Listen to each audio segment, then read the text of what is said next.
Ayan. Okay na yan. Huwag nang asinan.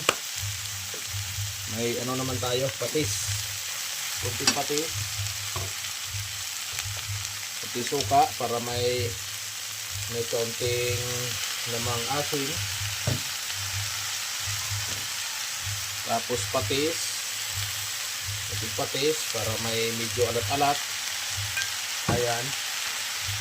At syempre hindi mawawala po yung ating paminta. Pamintang durog.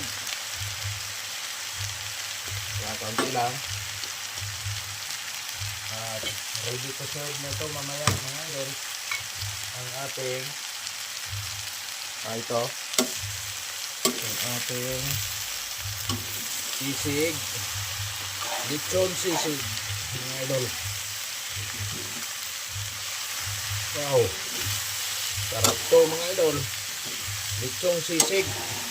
Tapos nagtira ako ng ng sibuyas kasi mamaya ilalagay ko pag ready to serve na ito. Mga idol. Ayan. Kayo mga idol, anong gusto niyo pagluto nito mga idol?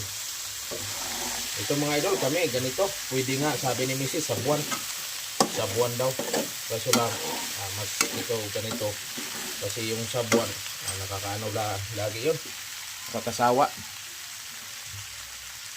At syempre hindi mawala ng ating mayonnaise. Mga idol, ito.